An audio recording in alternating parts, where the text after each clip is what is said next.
Crimson Bride, Chapter 7. Good Fortune out of Misfortune.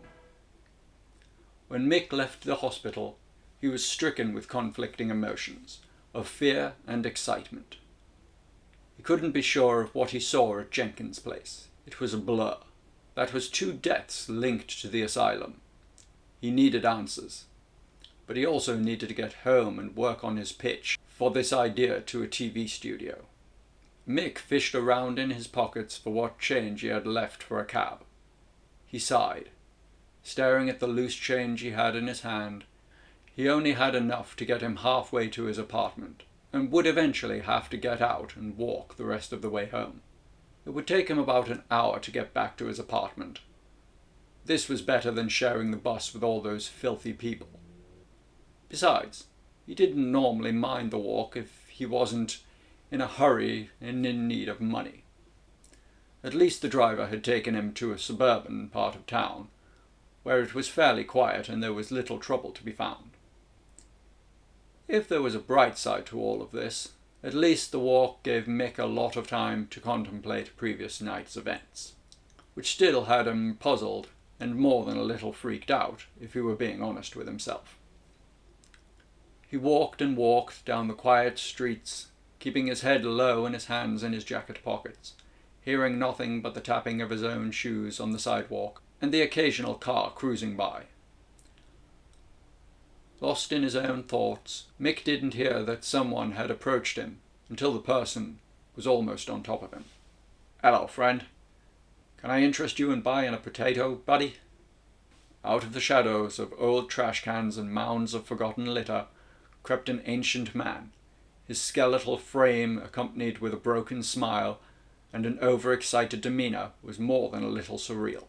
For God's sake, Mick thought. Not this guy again. He was starting to think he had a talent or magnetism for attracting crazies and beggars. And bad luck. "Look, I ain't in the mood for you again." Mick pointed his finger aggressively at the old man. It was then the PI noticed on the old man's bony hand was a silver ring, antique, studded with a deep blue sapphire. Mick was entranced by the jewel. Then he wondered, what's an old bum doing with a jewel like that? He felt he had seen it before, but not quite sure where. More than likely stolen, I bet. Mick brushed off the man as a con artist and forcefully shoved past the bum and kept walking. Only the old man was persistent. "Hey, don't be like that, man. Potatoes can be your friends. You need a friend." Then, more to himself than to Mick, the homeless man said, "The Crimson Woman told me to do it. Told me to do it." Mick was agitated and more than a little unsettled as the old man became more excitable and erratic. "What Crimson Woman?" His eyes narrowed. "Did you have anything to do with the death of Mrs. Smith or Mr. Jenkins?" Mick's mind flashed to the photograph of Nurse Smith as a young woman. The ring this crazy bum had, it was the exact same ring as the one in the photo. It was at this moment the old man pulled a rusty knife with dried blood on the blade. "Back! Back away!" Mick knew then, purely by chance, he had found the killer of Mrs. Smith. It was strange how his mind worked. Despite the obvious danger he was currently facing, Mick wondered how much he could get for selling this story. More than some moral fight for justice or flight from the rantings of this skeletal lunatic with a broken smile. "Look, calm down. You're obviously a little stressed out." Mick tried his best to calm the man down with his less than social skills. "Let me phone a friend and we can talk about this in a safer place." Never mind the fact that his so-called friend was Detective I've got my eye on you Chillmaster Jagger. "No, no, no, no, no," the old man screamed. His eyes started to bleed.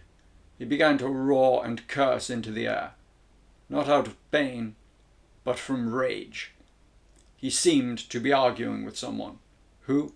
Mick did not know or even guess. I must be free! Free! Free!